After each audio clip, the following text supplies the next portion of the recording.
genre.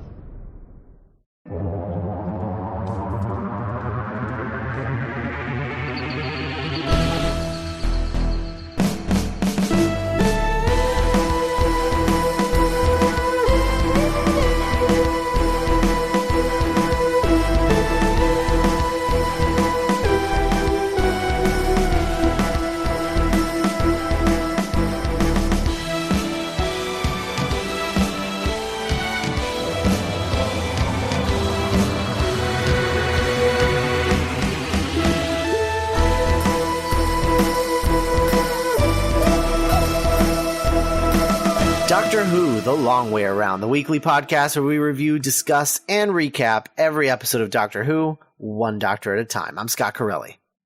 I'm Cassandra Fredrickson. And I'm Nick Jimenez, and that's it.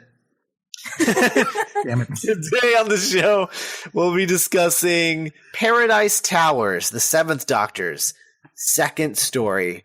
And before we get into part one of Paradise Towers, so here's what I'll say. So first off, Paradise Towers, having, watched all these before and now rewatching, I've always had a thing where when I watch the Colin Baker era, I kind of look at it as very misguided, but you understand why they're doing what they're like. You understand where the decisions are coming from, like sure. why they're trying to be doing what they're doing. The Sylvester McCoy era it always felt to me like it always felt to me like they weren't trying, in a lot of ways. And so I've never really had too much of an attachment to a lot of the, Sylvester McCoy stories. Like a lot of people really like Ghostlight, and Ghostlight's fine. I mean, that's kind of how I feel about most of his stories. It's like, yeah, they're fine. Even the ones that people really, really like, I'm like, I mean, it's fine. And I'd always felt that, and I had apparently watched Paradise Towers really early on because I had forgotten what it was, and then watching it this time, I was like, oh, this is hands down my favorite Sylvester McCoy story. Hands down. Oh my God, yes. And the reason while I was watching it, I was like, God, this reminds me of like Dredd 3D. Like it reminds me of like a Judge Dredd story. Yes. And it reminds me of like my favorite parts of High Rise, like the movie that came out earlier this year. Yeah, directed by Doctor Who veteran Ben Wheatley. Right. Okay, so I'm looking up the background for the story, and John Nathan Turner, the producer of the show at this point, he wanted, after reusing a lot of people during the Colin Baker era, he decided that he wanted to get some fresh blood in because maybe that was what the problem was. He wanted to see maybe because we're using these same people all the time, maybe they're out of ideas. We get fresh blood in and we'll get some fresh ideas. So he brings in this playwright named Stephen Wyatt. And he had written for theater and for like BBC radio stuff. And so we brought him in to write a story. And at the time, Wyatt was developing a adaptation of J.G. Ballard's 1975 novel, High Rise. Huh. Damn. And so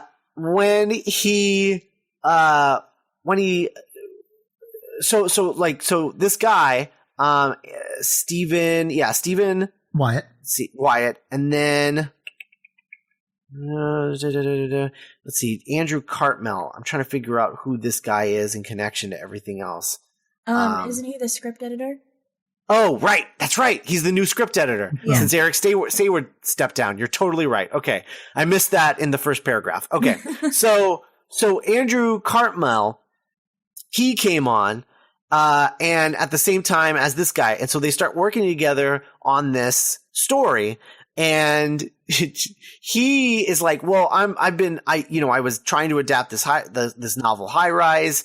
It didn't work out. And he was describing to Wyatt the story, and Wyatt was like, man, you know what that really reminds me of? It reminds me of really great comics written by Alan Moore. These Judge Dredd stories. Oh my God. Written by Alan Moore. And I was just like, I read this and I was like,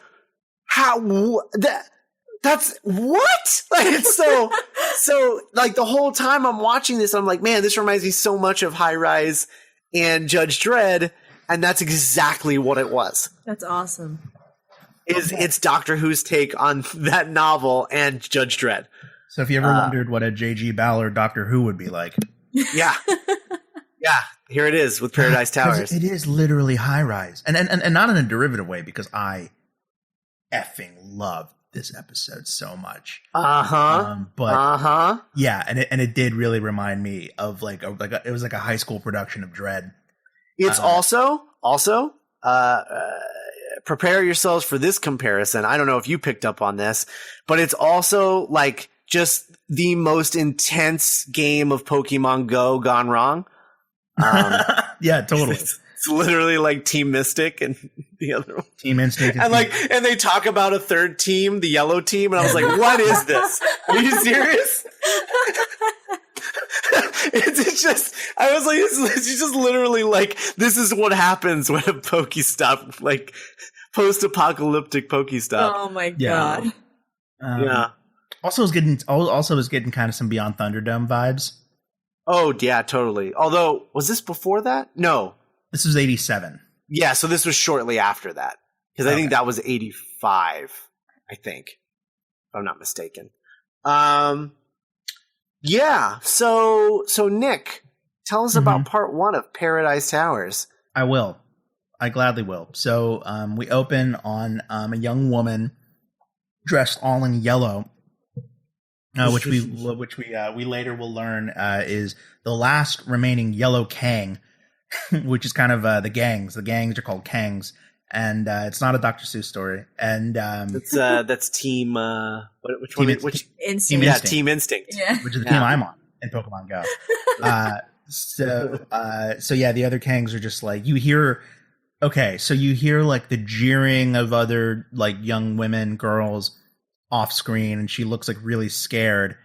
And then she's like, I think they're done looking at me. And then in classic Doctor Who fashion, she sees something off camera and screams, and presumably is murdered. And then cut to the Ghostbusters theme. And I what I also like about this, and because there is a lot of shouting in the background from the other girls, but yeah, immediately I think of Dread 3D and the High Rise in Dread 3D. Yeah, Cass, have you seen Dread? I haven't. Oh, it's so good. It's a perfect like Friday night movie. Yeah, it's post-apocalyptic Die Hard. Like, it's okay.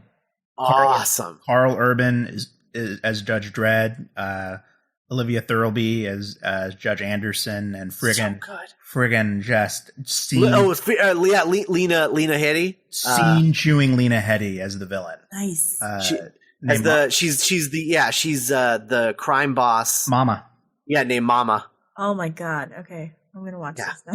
Oh, it's so good. She's got like a really like gnarly scar down her face. Oh, and she has like that shock of like that like kind of haircut thing where it's all just chopped off.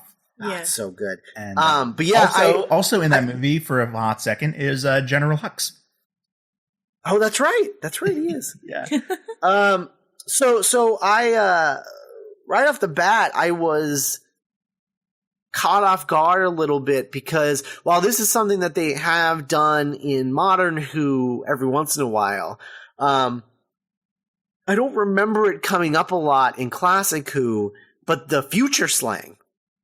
Yeah, it's very I'm sorry we keep throwing out references, but it also reminded me, especially when we meet the blue Kangs and the red Kangs later on, it reminded me a lot of like Dark Knight Returns, like Frank Miller slang.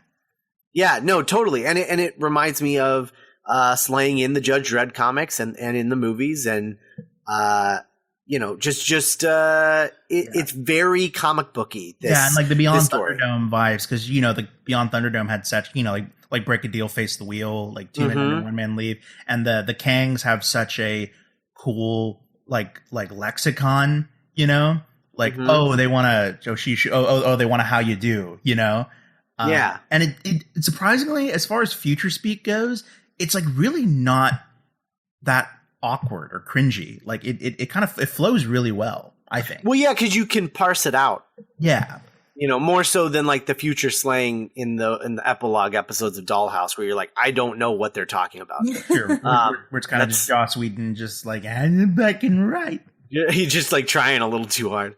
But it's also interesting because having them point out Alan Moore, who had a really great run on Judge Dredd, and also wrote V for Vendetta, which this is also a little bit like, has a lot of themes in common with. But he also is early in his career wrote a lot of Doctor Who comics. Oh, I didn't know that.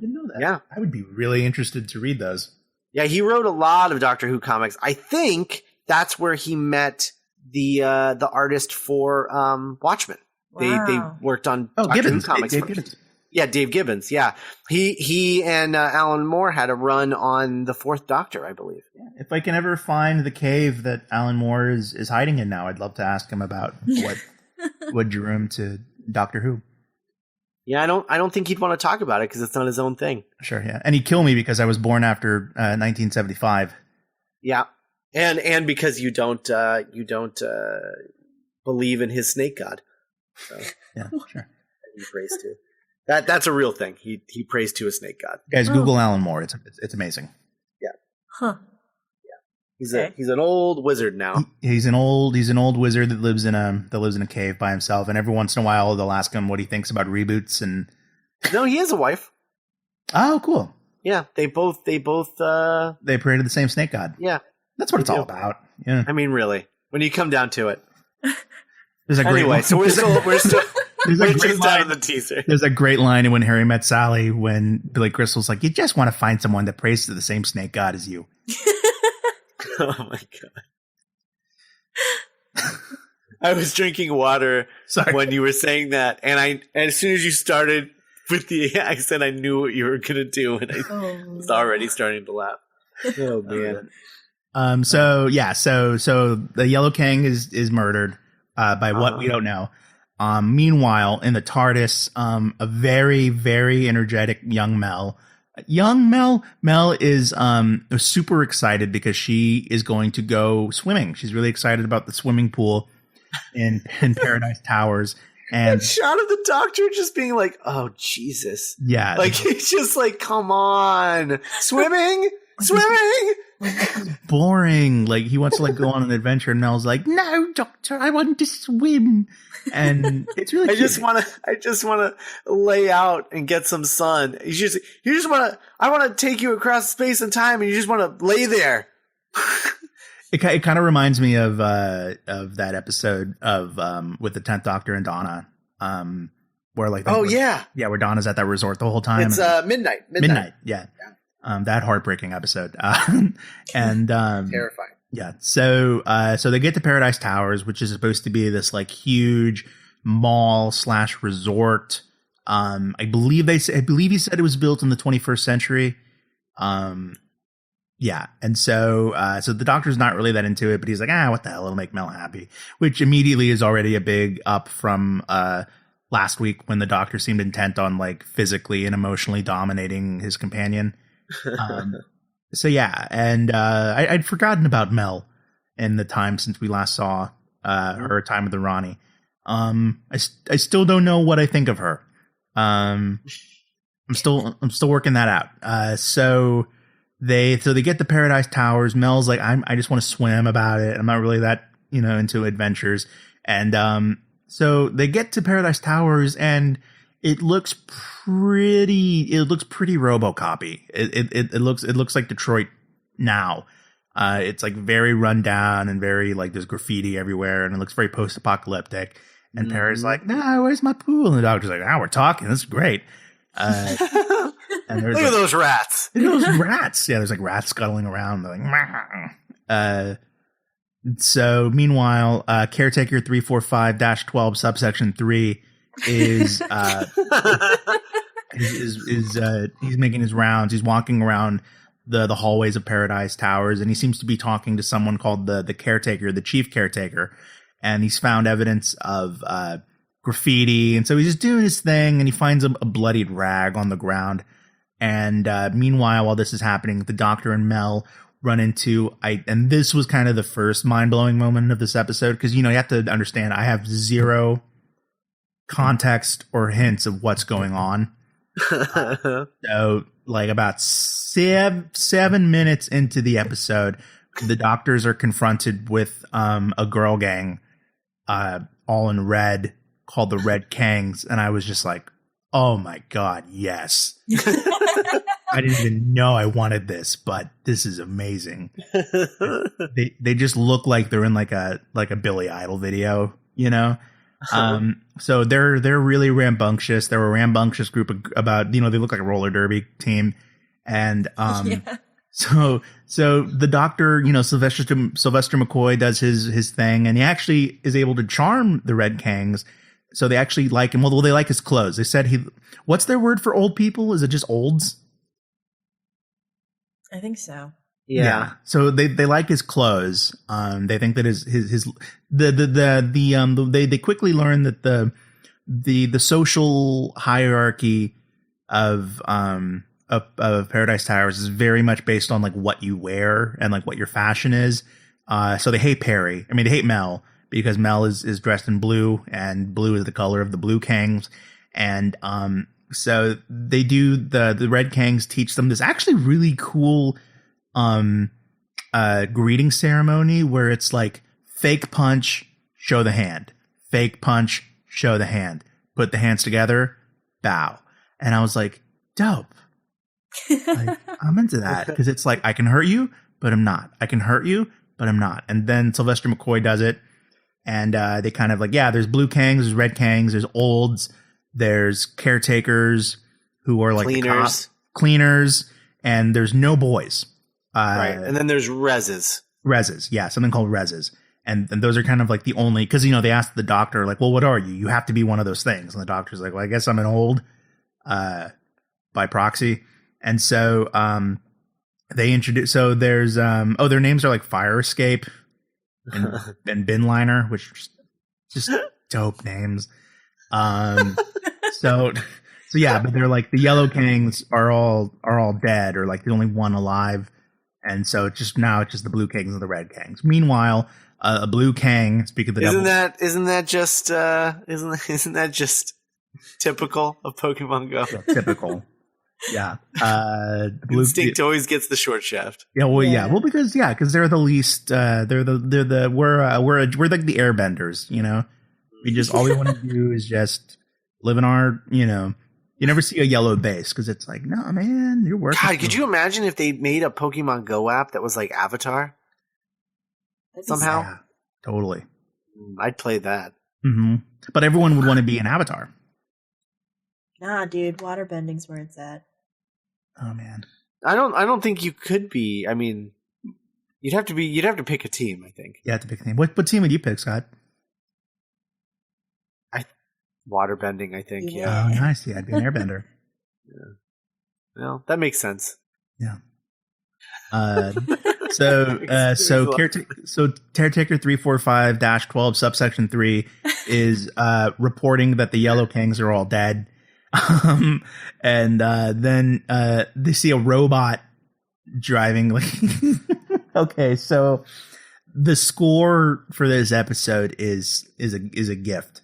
Uh-huh. It's just this great like synth, like, oh my god, like I want to say John Carpenter, but that feels almost kind of like doesn't even say anything in it at this point. But yeah, it's really, really great.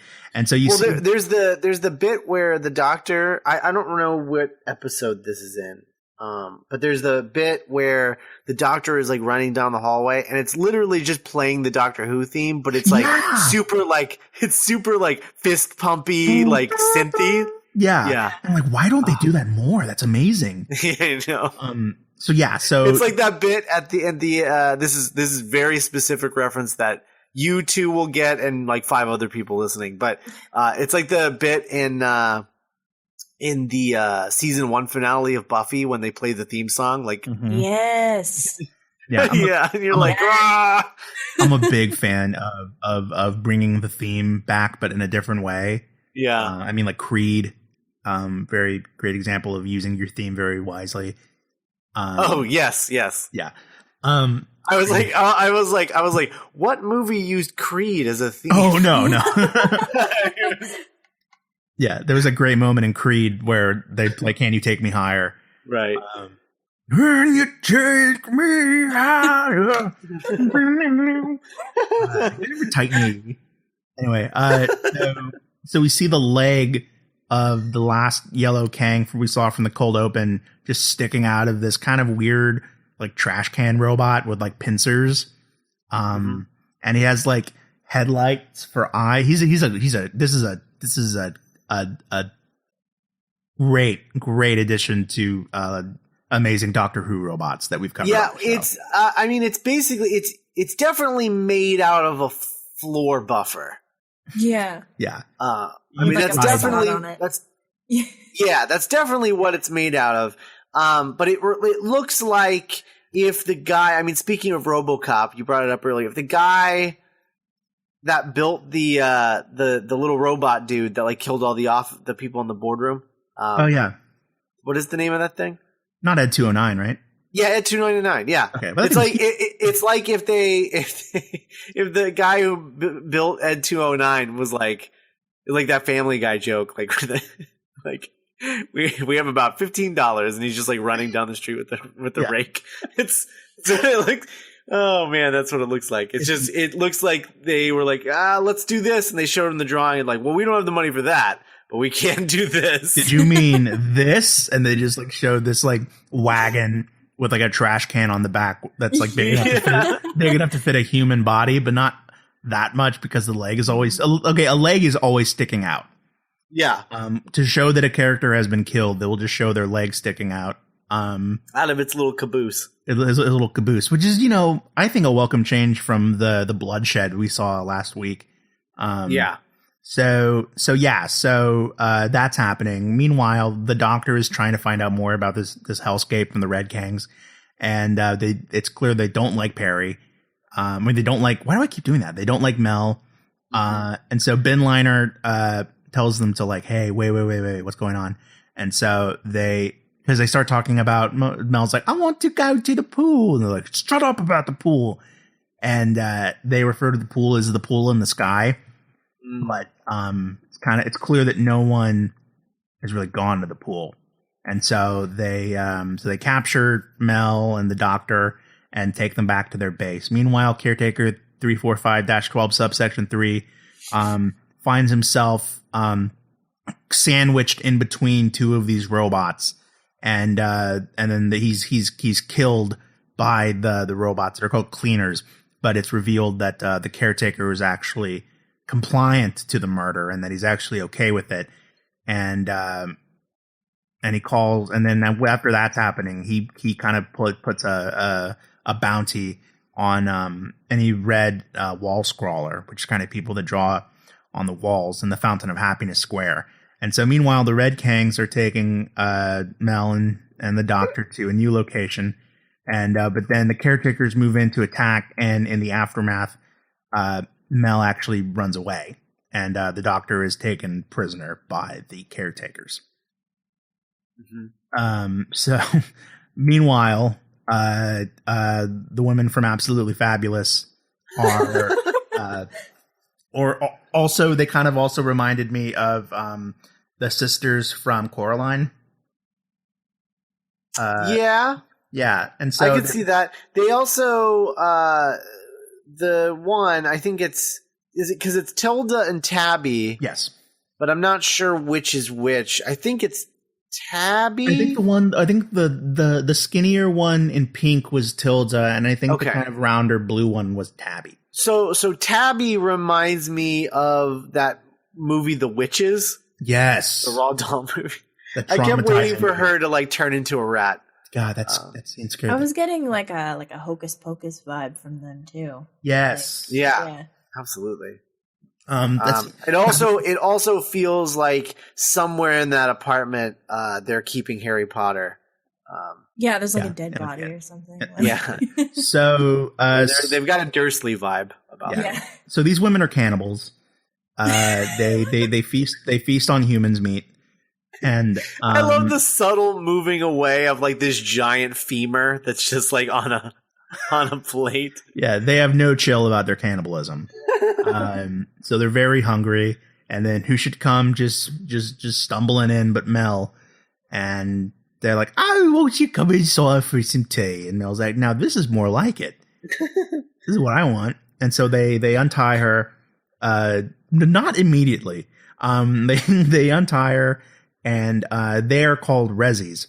And they invite Mel in with tea and crumpets and cake, and it's great. She loves it. She's like, "This is what I want." Rezzies, short for residents. Oh, cool. Okay. Yeah. So the doctor is now under the care of the caretakers, and they allow him a short rest. And he finds a wall scrawl on the wall depicting a Kang being attacked by a mechanical claw, with other mechanical objects. And the doctor's like, "What's this? Is this anything?" And the deputy chief caretaker is like, "Yeah, it's just stupid millennials. They're just drawing on walls." And so one of the robots turn a corner, and the doctor's like, "Oh, it's some kind of robotic cleaner." And then the robot's like, "Yeah, good theory, dude. Check out my claw." And then the doctor like runs away from it. Meanwhile, back at the house, still oblivious Mel is being encouraged to just keep eating, and they're like the trolls from The Hobbit. They're like, "Oh, you're so skinny. We need to plump you up." And she's like, "That's a normal thing for women to say," and just not getting the hint at all. So just when you think that Mel's about to get eaten, and just when you think that this episode is all out of blessings, another blessing literally breaks through the door.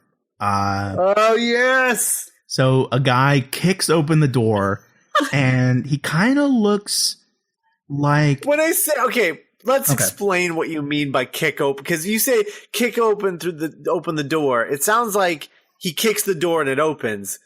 But he just punches and kicks through the door. Yeah, the door breaks.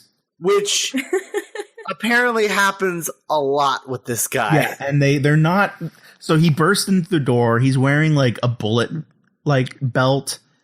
He kind of looks like Alan Tudyk. And he kind of looks like... He reminds me of Reese from... Terminator. Yeah. But not as cool. Kyle Reese. Yeah. No. He's like Kyle Reese if he was like a clone of a clone, like in Multiplicity. Sure. Oh. Yeah. He's in Family Guy parlance, I guess he would be called like Bitch Reese.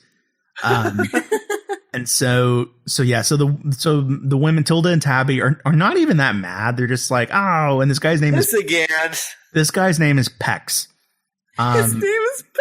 His name is Pex. He's really strong. And he's the strongest, and he loves to punch, and he's really strong, you guys. And he works out all the time. He works out so much, and he's really strong. And he practices his kung fu moves. He loves practicing kung fu, and he's really strong. And his name is Pex. He's a lot like Andy Samberg's character in Hot Rod. And Pex's job is, by his own quote, he puts the world of Paradise Towers to rights. He's not a member of any other group or clan. He's this weird like teenager that runs around punching through doors, and just everyone hates him. You guys ever watch The Adventures of Pete and Pete? No. Yeah. He's like the guy, the strongest man in the world. Yeah. Strongest man in the world. And he's just kind of this average looking like 18-year-old kid. And so Mel's like, "Okay, I guess you're in my life now." And meanwhile, the doctor and the caretakers are they manage to escape the cleaner. Mel decides to leave Tilda and Tabby, which they're weirdly cool with. Well, there's a witness now. Oh yeah, they're like, well, we can't eat Pex. Yeah. So Pex is like, hey, you should stick with me because I'm the strongest. I'm strong and I can use kung fu and I can punch and I can kick. So you should probably stay with me. And she's Here's the thing, guys. You think he's summarizing. He isn't. No, That's it's like that's almost dialogue. word for word. Yeah. Yeah. Because I can punch and kick and know kung fu and I work out all the time. Look what I can do. Look what I can. She's just like, look what I can do. Mel, just like constantly, like, look what I can do, and he just like rips something off a wall and like bends it in half. And Mel's honestly, just like, it's like a 5-year-old came up with like a super soldier idea. Like, yeah, he's like Axe Cop. Yeah, yeah. It's so good. So Mel's like, okay, you are a disaster, but you do know how to get around here. You live here, so you can help me find the doctor. I'm ready for Pex to be a full-time companion. I love Pex. So they come across some blue Kangs, and they just immediately just start shitting on Pex. They all know who he is, and he's like famous for being just like the biggest pussy in all of Paradise Towers. He's a coward. And so meanwhile, the doctor is brought before the chief caretaker who we saw earlier, who takes him to the original architect of Paradise Towers. And it's kind of like this disembodied voice. And the deputy asks what should be done, and the great architect says that the doctor should be killed. And that is the end of part 1. Actually kind of a pretty mellow cliffhanger, all things considered. Yeah, well, the chief, or as I call him, Not Hitler, Not Hitler is interesting because they really go for it in parts 1 and 2. And then by the time 3 and 4 come around, they're like, maybe the Hitler thing, maybe we went too far. And so his mustache gradually grows out. Yeah, it's like over the course of the 4 episodes. So then he has like just like a full mustache by part 4. But when you first meet him, that is a Hitler stash. Yeah. Without a doubt. He's a great character. Yeah. Oh man. Not Hitler. Really good. Really good. I love like part 1, I'm just enraptured by this world. And what I love about this story is, people complain about what the 80s did to Doctor Who. But to me, this is like this story, and then there's another story later with Sylvester McCoy with Ace that I feel is also good like this. Where it is very 80s, but like in a good way, in a way where it's like, well, if the stories were more like this instead of, Time in the Ronnie, I think this era would be remembered more fondly. Yeah, because it's just so fun, and it's very much like for children, but in a charming way. Well, yeah, and Mel, I mean, Bonnie Langford literally plays Mel like she's like the host of a children's show. Like you keep she's sitting there with the tea, and she I just imagine her just being like, she's sitting there like eating the tea and crumpets and talking to the 2 old women, and I just kept waiting for her to like look at the audience and just be like, so where are those cannibals? Do you see them? Like, what's that? Where? Like she's just like a children's show host, and it's kind of weirdly charming. I mean, the thing is, this is literally about, machines devouring people, and people devouring people for that matter. So it's not really child appropriate, really. Right. But it's done in such a fun way that it's, I don't know, like it's kind of got, it's got like that RoboCop vibe. And what was I that don't know. show about the clown that had a couch? Oh, Big comfy couch. Yeah. Mel's very, very, very much so like a big comfy couch kind of person. Yeah. I think they have similar hair, actually. Yeah. Yeah. Yeah. But so anyway, God, I love this story. Cass, tell us about part 2. Okay. Oh. So you want to talk too? Okay. So part 2. The doctor. Yeah, it's like Doctor Who sucks. So the doctor is trying to convince the chief caretaker, because the chief caretaker thinks that the doctor is like this great architect that built the building. So he's like, no, I'm not that guy. And the chief's like, yeah, clearly you are. You're dressed like a weirdo, so clearly you made this. So the chief, orders the deputy to do the execution. And he gets like a phone call from one of the other caretakers, walking around doing his beat thing. And he gets notified that the 345/12 subsection 3 guy is dead. And he's like, I don't know what to do. So the chief caretaker goes and I guess he's like really into watching executions or something, because he kind of tells the deputy to postpone it till he gets back, and to just guard the doctor.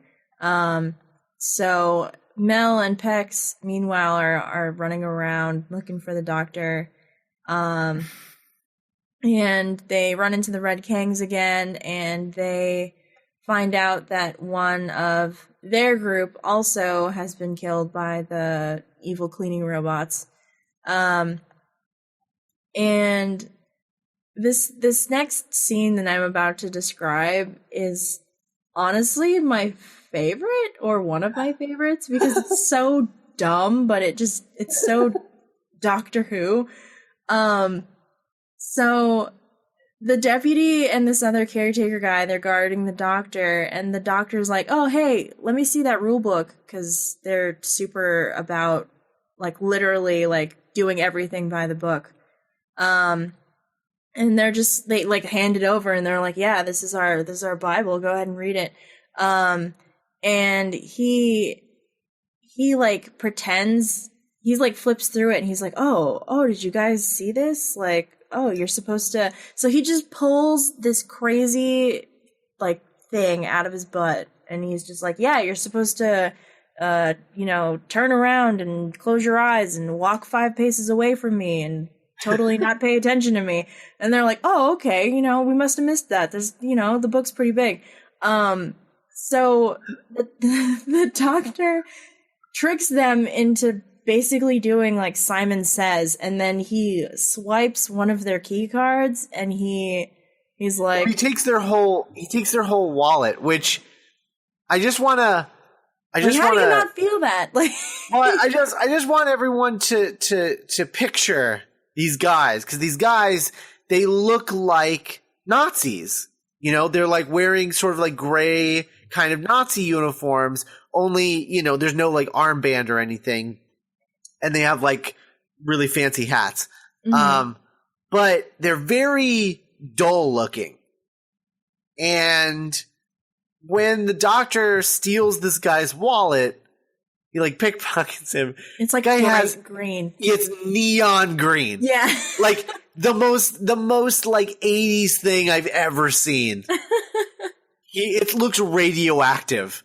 And he pulls it out. It's like, I want to know this guy's story now, because he's like, well, I can't have my personality on my uniform, but no, there's nothing in this rule book about my wallet. Right. Yeah, I think the secret to these episodes, and I definitely think this still applies even to the show now, but when you fill when you fill a story with really memorable and interesting and weird supporting characters, it really makes all the difference in the world. Mm-hmm.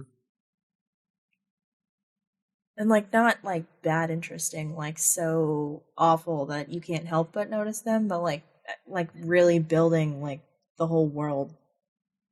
Yeah, like Pex is a really endearing character. He's like a puppy. Yeah, he's like a puppy. Yeah, he really is.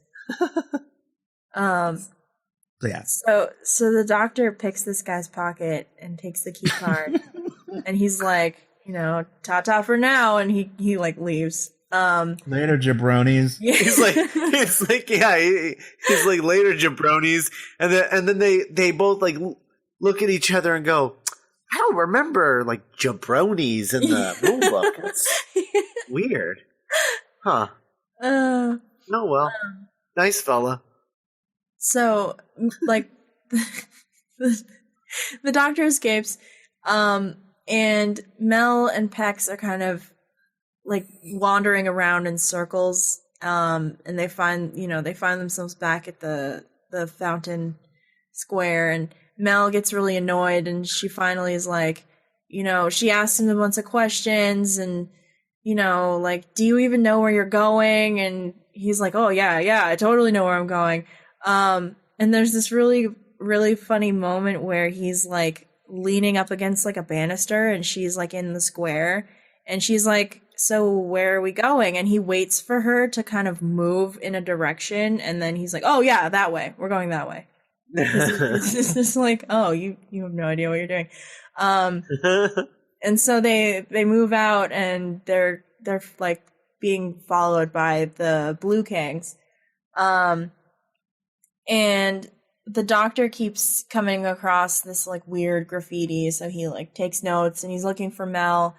And the chief caretaker is kind of doing this like eulogy for this caretaker guy, and he's trying to, reassure and like keep order and everything. And like, I don't know, he's a really slimy dude, this caretaker guy. And we check back in with our like old lesbian cannibal neighbors, and they're wrapping up eating someone. Yeah, they're like eating rats or something, and they're like, oh, it was delicious, but it wasn't big enough. Ha ha ha ha. So they're visiting. Exactly how they laugh. Oh man.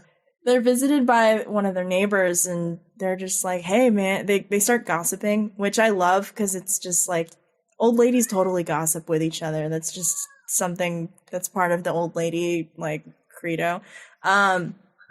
So they, they're like, oh man, did you hear another caretaker died?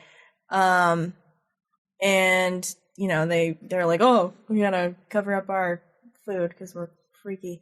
And so the doctor, he has stopped like just passively observing, and now he's just deciding to break stuff, because he comes across this phone, this pay phone, and he just like yanks it apart, and just quarters start pouring out, and he's like, oh yes, my lucky day. So he like dumps a bunch of quarters in his hat and puts the hat back on his head, which shouldn't work, but it does. And like these two cleaners, they kind of like try to do the pincer thing, and he's like forced down this manhole. And he comes to, and he's in the Red King like home base, but they call it their brain quarters, which I think is hilarious because it's like headquarters, obviously. But and he's like, I need to know what's going on here. Tell me what you know. Tell me about the cleaners. Like, what's going on? And he meanwhile, he's like fiddling with another phone. Oh my god, my new cat. I'm sorry. Is he typing? No. He's writing angry emails.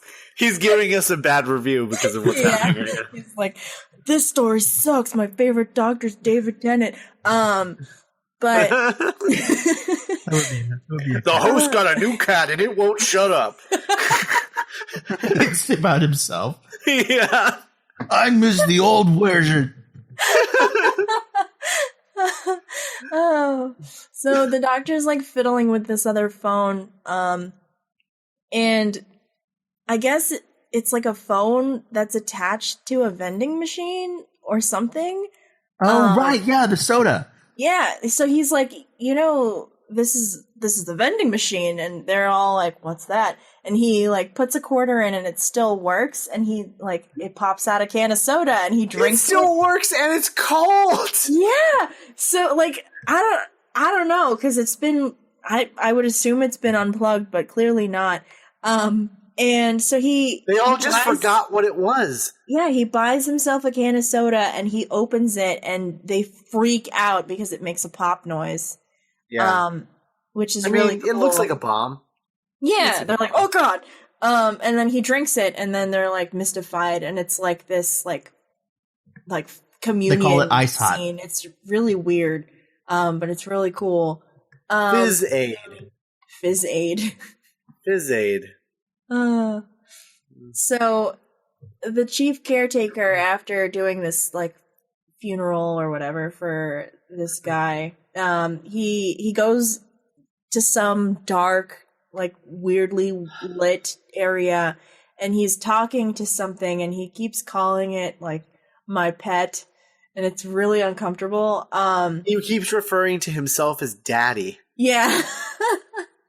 He's like I don't even.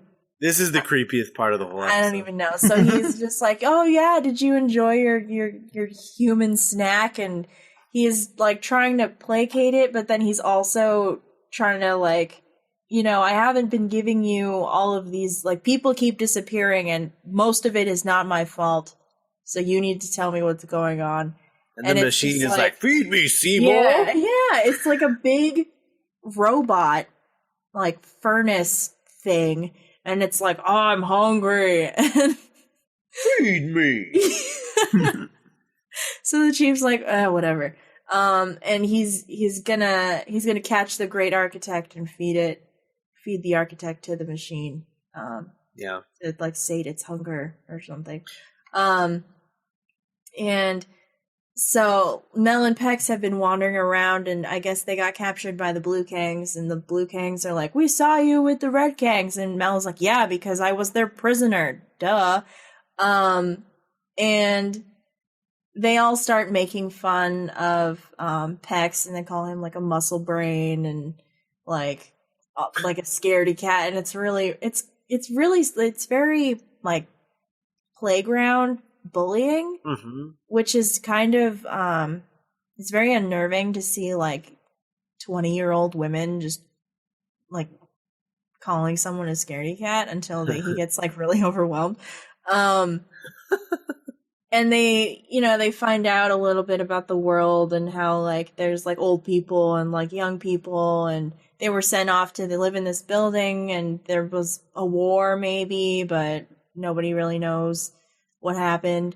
And the chief finds out that the doctor escaped, and he's going to like teach everyone a lesson and blah blah blah. So and Mel randomly finds herself back in this cannibal apartment, and she's like, I want more tea.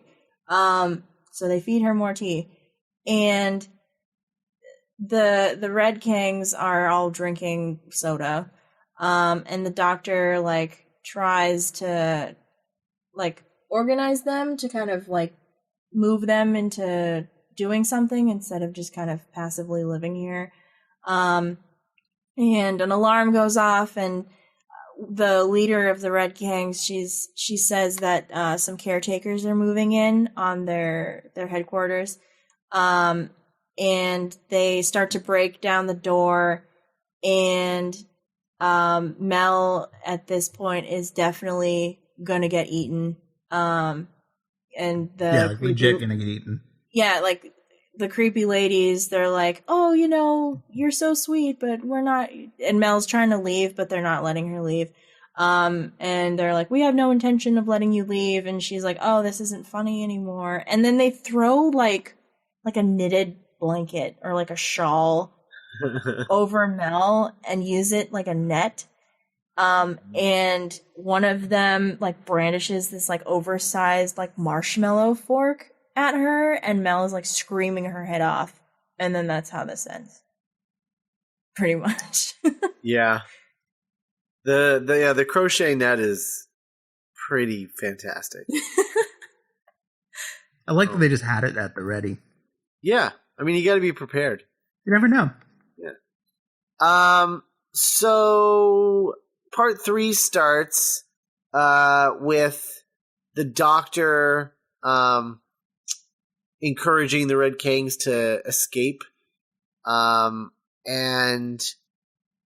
But before they do, the caretakers, they like break down the door and capture the Doctor, and is going to go take him to the chief caretaker again. There's a lot of the Doctor being exchanged between groups of people. That's like sort of the theme. Yeah. They're just like everyone just keeps stealing him back. In a lot of ways, this is Pokemon Go and the Doctor is the Pokemon. He's a Dr. Rora or something. I don't know. Dr. Rora. Dr. Rora. We should say at this point that Sylvester McCoy has just been a blanket of charm. Mm-hmm. Honestly, I mean, not for nothing, but I could picture Sylvester McCoy turning into like a Pikachu or something. Mm-hmm. Like a really old, wise Pikachu. Yeah, I think Pikachu. I could picture Pikachu dressed as the Seventh Doctor, like just cosplaying God, as the Seventh Doctor. Yeah, right. See? Yeah. The Sixth Doctor would be like Jigglypuff or something. I don't know. No, the Sixth Doctor would be like Eradicate. Okay. Yeah. So then with okay. So Mel is tied up under this crocheted net, and Tabby and Tilda are just beside themselves because they're so excited. They're so hungry. Yeah, they're going to eat this woman, and their god Hannibal Lecter will finally be proud of them. Good work, girls. And Mel is like, "Oh, I think something's wrong with your waste disposal unit." And Tabby goes over to it, and then a claw bursts out of it, grabs her, and pulls her through it. Out of nowhere. I don't know. I couldn't quite figure out like how Mel knew that was what's going to happen, or if it was just luck, but it happened. And when it happened, Tilda blames Mel and picks up a knife and goes to stab her with it. And then Pax just like does his normal bursting through the door thing. Oh, yeah. He doesn't even know. He doesn't even know that anyone is. He doesn't even know that anyone's in trouble. He's just randomly bursting through doors, looking for people to help. You can assume that that's kind of how he enters every room. Yeah. Yeah, he's just like, oh, you don't think I can open this door? Well, I'll show you, door. Just burst through it. I'm Pax. So he bursts through the door. I'm Pax. Tilda raises her knife to throw it at him, and Pex gets terrified instantly.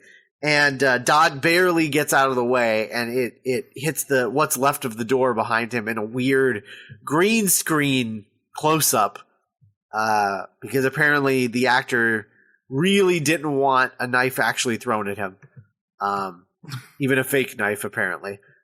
So he's a lot like Pex in that way. Yeah, a bloody coward. Yeah, a bloody coward. So then they leave, and Mel is like, okay, look, I want to get to the pool in the sky. Let's go. Peck says that only the unalive. Oh yeah, and then Tilda ends up getting sucked into the she gets sucked into the waste disposal unit as well, and then literally in the exact same way that her friend died more than 2 minutes ago. Right, and then her foot is sticking out of a cleaner that's like driving down the corridor for no reason. You know the drill. Yeah. So she's like, I want to go to the pool in the sky. We need to, if you're gonna be with me again, my God, I can't believe you're with me again. But if you're gonna be with me again, I want to go to the pool in the sky. You know, most people would want to take me to a pool. Look at me. And I am 35 and 12 at the same time. Right. You have cooties. What are you talking about? They both kind of are like weirdly adult children. Yeah, they are. It's very true. Especially when we see her bathing suit later. It looks like one of those awkward childish bathing suits that like when children's show host has like a day at the beach. Like that's the kind of swimsuit that they wear. So anyway, he's like, okay, well, the only people who go up there are unalive because he doesn't know the word dead. They are unalive. But he's like, I guess if you really want to go, if you're going to go without me, then I should probably accompany you. And she's like, all right, great. I don't care. Yeah.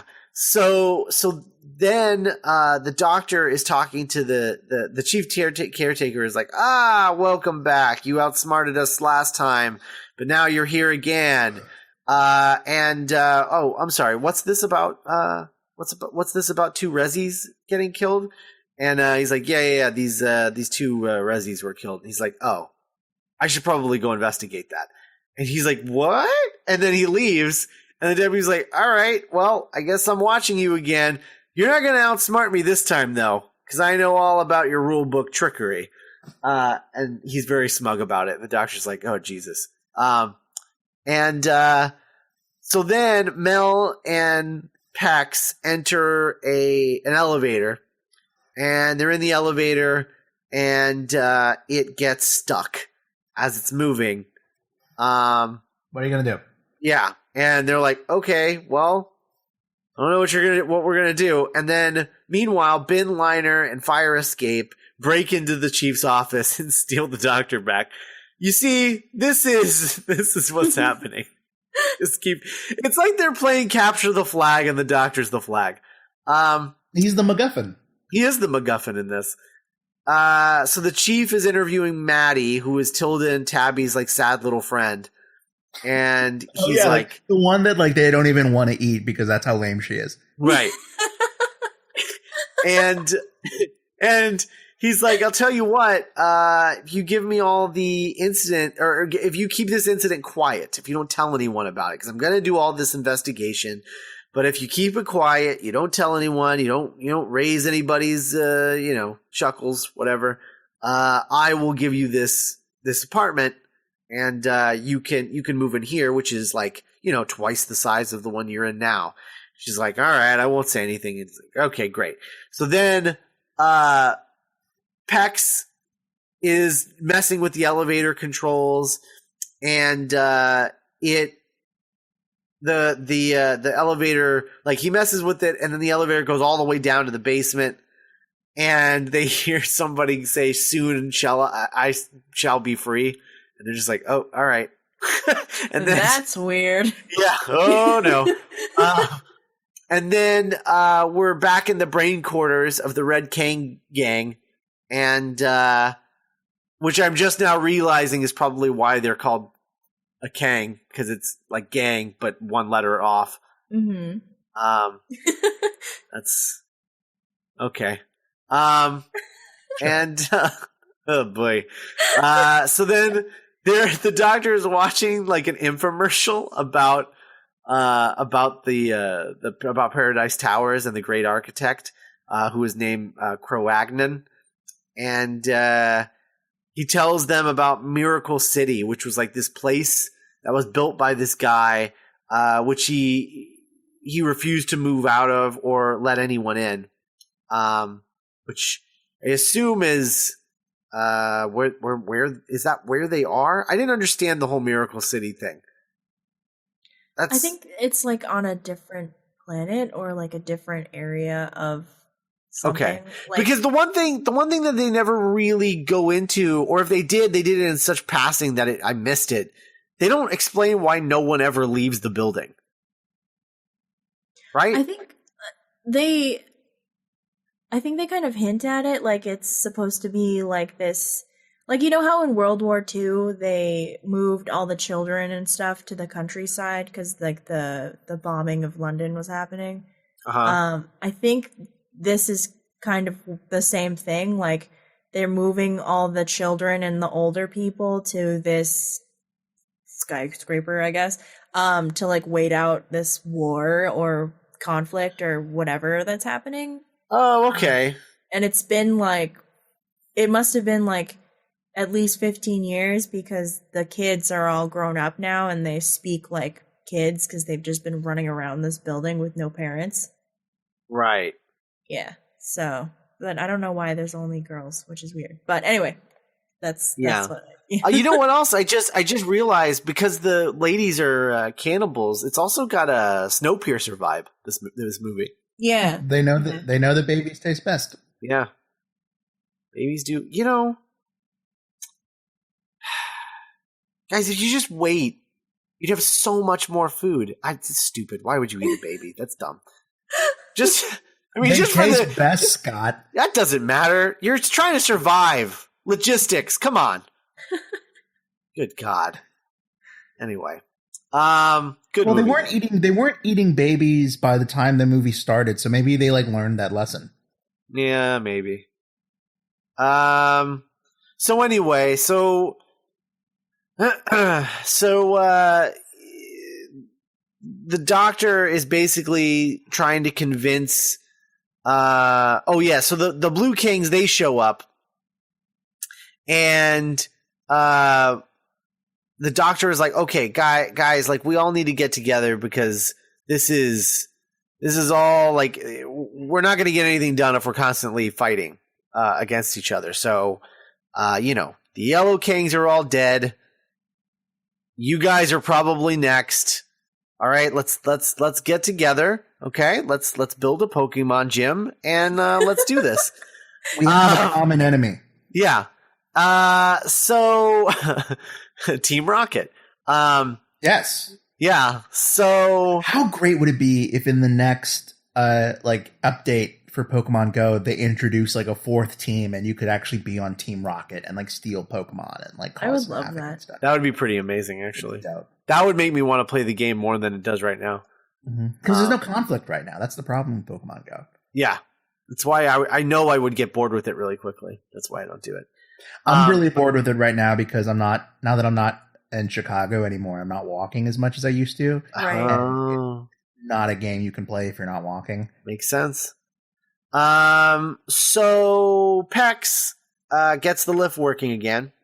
Good old Pex. And they go up to the top where they find this pool that is pretty great. They're on floor 304. And it's it's a clean area of Paradise Towers. It's really nice. And Mel is like, all right, let's go for a swim. And Pex is like, I don't know, that water looks pretty dangerous. Pex, not brave, this guy. Also not wrong, but not brave. He's a guppy. Yeah. He's a real guppy. He is. So it turns out, Mel is swimming in her ridiculous swimsuit that covers every inch of her. It's so funny. It's my favorite. It's my favorite thing because it's just it's like a children's show. Let's go to the beach outfit. And I love that she's so it's the water so low. She's just she's just floating. She's not even really swimming. Yeah. How old do you think Mel is supposed to be? I don't want to answer that. I don't know. I'm going to look this up. Hold on. Yeah. You look that up while I finish up the episode. So she's in the pool and then this mechanical crab thing. I love the mechanical crab thing. Comes out and starts attacking her. And she's like, "Oh no, you were right. You were right. I take it all back." And he pulls her out or whatever, and yeah, that's fine. But yeah, it's or I guess she's not in there yet, but it sees her in part 3. Like it's like, yeah, I'm going for it. That's gonna happen. Hey, yeah. Go ahead. The yellow mechanical crab. So then the chief is brought before the cleaner that he calls his pet, and he refers to himself as Daddy, and asks why are you tell Daddy why you're killing so many people. And it says, "I need a body to live in." And he's like, "Oh, well, what's wrong with the other ones?" And he's like, "Well, they're all dead." He's like, "Okay, all right, fair point." And then the thing pushed the chief. It goes into like this container thing, and the creature reveals itself as Croagnon, the architect of the building, and it basically like possesses the chief. And then the cleaners they surround the doctor and a bunch of other people, and they start attacking. They throttle the doctor with its claw, and then that's how part 3 ends. He makes really good cliffhanger face. He has pretty good ones, yeah. Yeah. Yeah. I mean, the best one is yet to come in when he has literal cliffhanger face. Yeah. Which is Nick, it's the greatest cliffhanger in Doctor Who history, because is that Dragonfire? Yes, it's Dragonfire. Yeah, okay. Oh yeah. Oh my god. It's incredible. What'd you find out about Mel? Well, her last name is Bush, which was never said on the show, but it was later revealed by some of the writers and producers. Mm-hmm. And she was born in 1964. And canonically, she technically met the Doctor at age 25 in the year 1989. Oh my god, I never would have guessed she was 25. Wow. That seems old. That's crazy.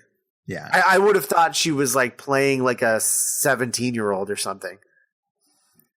Huh. Yeah, I don't know. What is Susan the youngest? I mean, and the character, not the actress, but is Susan the youngest companion? No. She's older than Adric. Oh yeah, Adric. Adric's the youngest. Yeah. Oh. The rootinest, tootinest cowboy in the whole Wild West. I'll never know if I was right. I almost shouted something that was going to be a spoiler for Nick, and I stopped myself. I won't remember. No, you would remember this. Oh man, you would have been like, "Hold on, stop everything." What? So we're not going to do that. Okay. Carry us through to part 4, Nick. Yeah, so she's just to recap, Perry currently older than I am. Mel, you mean? Mel. Why do I keep doing that? I don't know. Yeah, that's weird. So the Kangs free the Doctor. They all run away. The container that the chief was in reveals itself. And the Croagnum has taken the body of the chief, and now he's kind of silver. Like they kind of do this, they kind of paint his face a little bit, and he's kind of just like a Frankenstein's monster kind of deal. So anyway, he declares that he's going to just destroy everyone in the towers, and the cleaners are going to help him do it. The Doctor and the Kangs kind of have like a come to Jesus meeting. And so he's like, "Hey, we need to figure stuff out. We need to perform a corpulescoscopy, a corpulescopy. Sure, yeah, Corpulescopy, a way to transplant the human brain onto a host body." Meanwhile, back in this great swimming pool in the sky, Mel's just kind of floating and just kind of like, I love this. This is great. And at first I was like, for a second, I thought that Pex knew about the robot. But anyway, so Mel gets attacked by the robot. Then in the red. Okay, so the blues and the reds are together and they're yelling at each other. And fire escape arrives and they start to head for the pool in the sky. Back in the pool, Mel's like, "What are you doing? Help me! I'm being attacked." And Pex is like, "Oh, I'm scared." So eventually she manages to get a hold of Pex's gun and shoots the cleaner away, and the cleaner sinks below the surface. Meanwhile, in the chief's office, the deputy kind of senses very quickly that something's up with the caretaker, and puts out the order regulation Z to the Z to the Z in order for the caretakers to act with extreme caution and return to the base. Downstairs, the Cro-Magnon monster leads the cleaner through the corridors and spurts out jets of poisonous gas just at whoever's nearby. A nearby caretaker falls and dies, and the Cro-Magnon calls him rubbish. Mel and Pex reunite with the doctor, and the Kangs are like, "Hey, look, it's the worst person in the whole Paradise Towers," and they start laughing at Pex. And he's about to just go deuce again, but then he's blocked by 3 Rezzies, including Maddie, the weird neighbor the neighbor of the cannibals. And they're like, "Hey, this is only going to work if we all work together. We need to put aside our petty differences and join against the real threat, which is the Cro-Magnon, or the Cro-Magnon." The deputy, meanwhile, is approached by the Cro-Magnon, and he's like, "You know what? The rules only apply if you're the chief caretaker, but you're not the chief caretaker. You're a Frankenstein, so I'm going to go run away."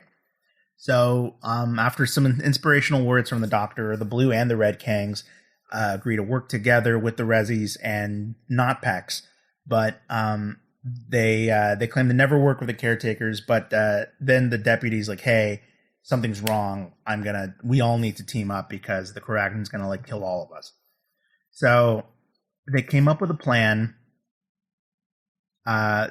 So the deputy tells the doctor that they have a secret emergency supply of just explosives that they've been keeping. And the doctor's like, "Yeah," and the doctor's like, "Oh, okay." And so that's why they were so scared of the fizz aid or whatever. Oh, right. Oh, he found her stash. No. So they formulate a plan to distract the Cro-Magnon and throw explosives at it. But meanwhile, the Cro-Magnon is marking off all the floors that he's gassed, and he's about to go check on the pool zone, but then he finds out that the surveillance has been prevented by, quote, the great architect. The doctor is outlining a plan. He's going to offer to meet the enemy, and then someone will distract the Cro-Magnon, and then he'll be trapped. Pex offers to do this. Everyone laughs because it's Pex, and the Cro-Magnon gets a message to come meet with the doctor, and then there's that really great part where he goes, because the Cro-Magnon, he's possessing not Hitler, and he's walking around like Frankenstein. So imagine Hitler walking around like Frankenstein, the doctor calling him and be like, "Hello, so no doubt you've heard of me," and he just goes, "Ugh." And he goes, "Thought so." It's great. He just stomps around. He doesn't bend any of his joints. Mm-hmm. It's pretty magical. And that whole bit where the Cro-Magnon is where the deputy runs into him and he's like, "Yeah, there's something off about you." The Cro-Magnon is when he possesses him, he's his costume changed color. Yeah, it's all chrome. Yeah, it's it's metallic-y looking. It's like a Nazi Tin Man. Yeah, yes. Yes. I think he just wanted an oil can, you guys. Oil can.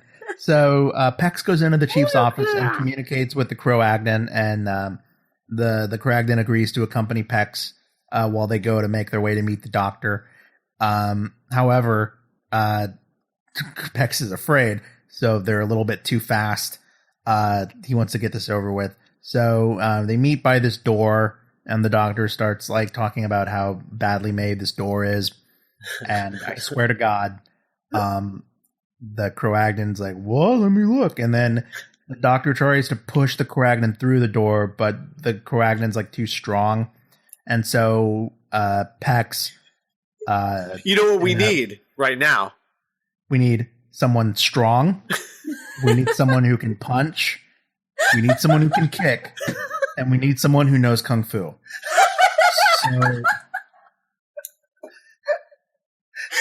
So Pex, in a move of nearly Christ-like bravery, grabs an explosive from Perry, gives Mel one last loving glance, and imagines perhaps a life that could have been, but a life that will never be his. He knows now why Mel cries, but he knows that it's something he can never do. And he pushes the doctor out of the way and then tackles the Croagnon, and they fall down the chute together and explode.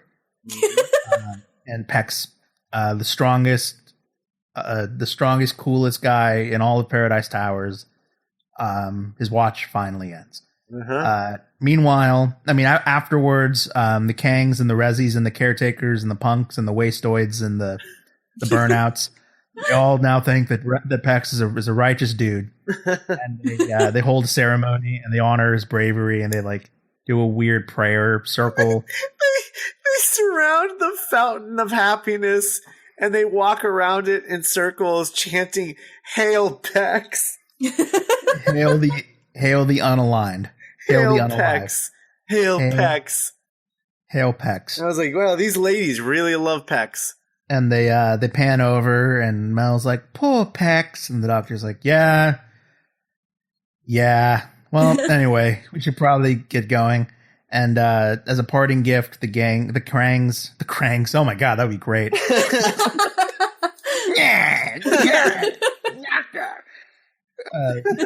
Kangs give the doctor a scarf with both a red side and a blue side. But not a yellow side, because they're dead. Because they're dead and they don't matter. And they make the doctor an honorary Kang. And tell the doctor, leave the TARDIS, having regretted this entire afternoon. But as they leave, as the TARDIS deteriorates, we see a wall scrawl with the words, Pex lives. And the episode ends. God. So what did you guys think of Pex's sacrifice, and how do you think you can bring it into how you were living your own lives? Oh, man. Sometimes you need a tool, and sometimes you're the tool for the job. He's the best at what he does, but what he does isn't very nice. Did we talk about how before he leaves, he gives Mel like a gift, and it's his gun? Like, he gives him his gun as a gift. Remember me? I'm like, oh my God! And it's like this big, stupid, like Jim Cameron gun. It's huge. It's like the most little boy gift. Yeah, I want you to have my gun. I don't need it because I'm so strong with Kung Fu. But it would be so amazing. It was so amazing if she like had to shoot it at one point, and it was just like one of those guns that like you pull the trigger back and it just makes the like noise. Damn it, Pex! Pex. So I never thought this could happen, but I think Pex has replaced Craig as my favorite non-companion companion. Oh my God! He's amazing. Pex is incredible. Can you imagine the kind of crazy escapades and adventures this rowdy little boy would have made had he been able to get on the TARDIS? Can you imagine Pex being a companion with Capaldi? Oh my God! Oh. It's like, I'm the biggest and the strong. It's like, shut up. Can you imagine Pex like kicking and punching a Dalek until it like falls over? Yes.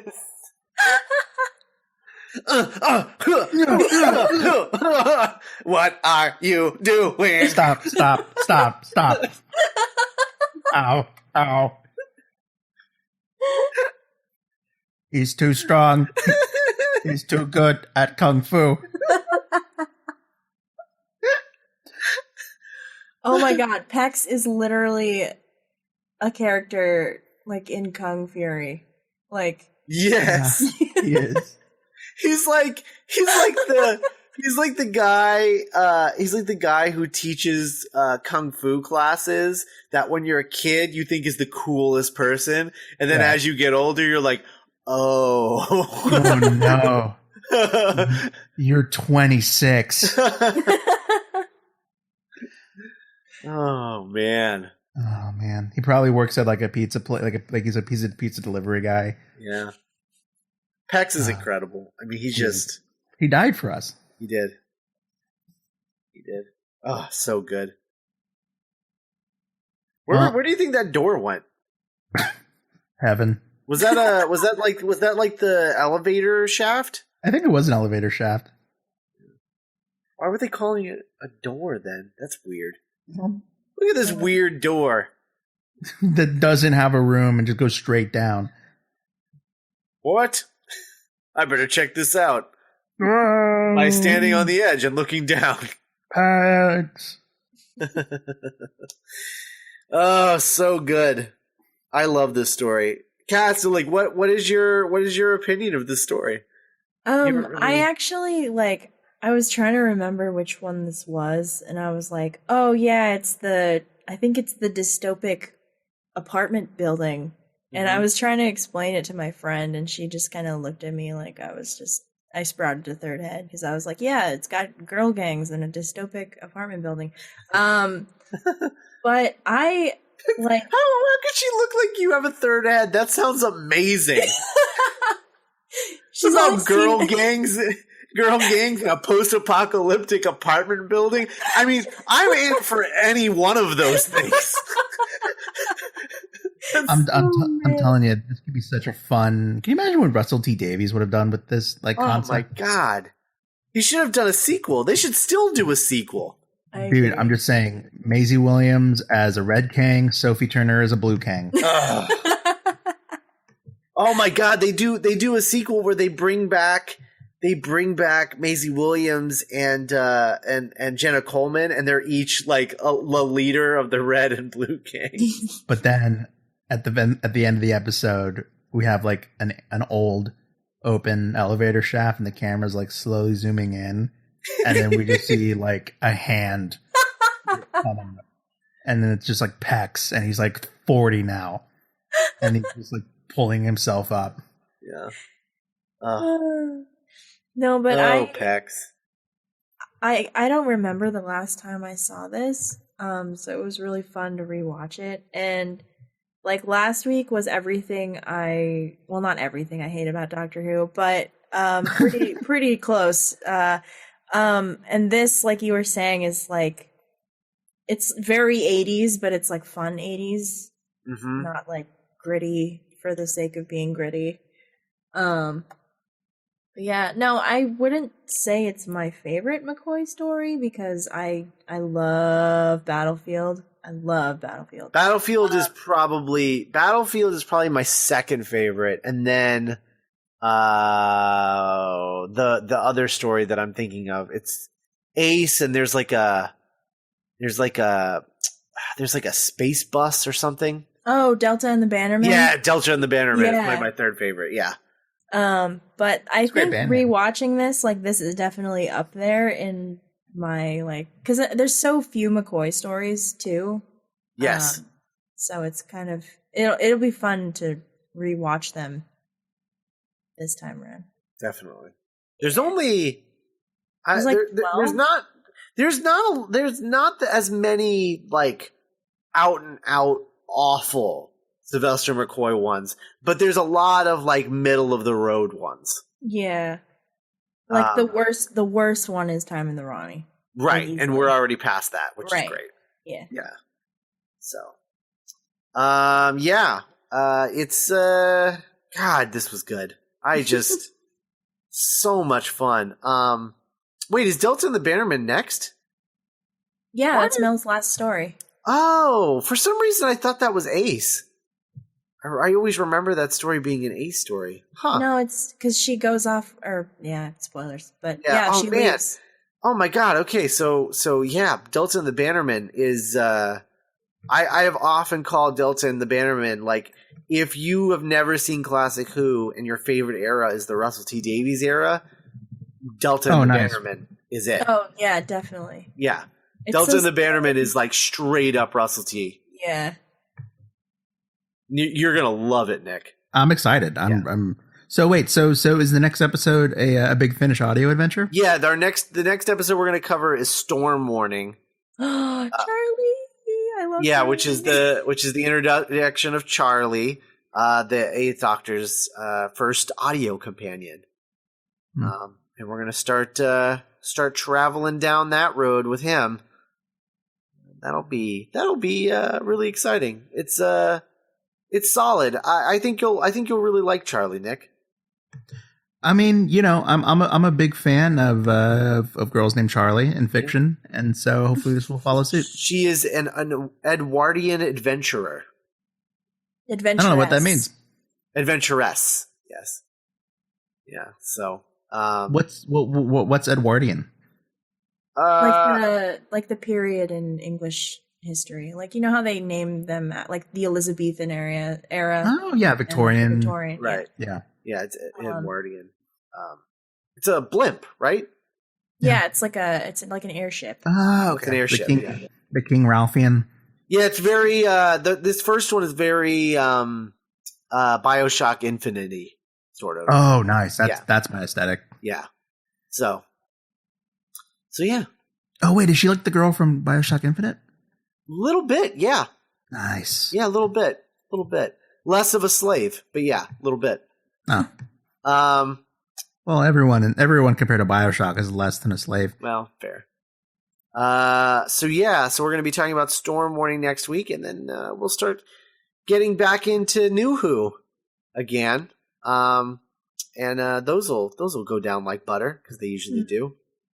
Like butter. Yeah, they go down like butter, and then it's over, and then we're starting back over at First Doctor again. It's like, and then we just start back the clock. Yeah. So that'll be good.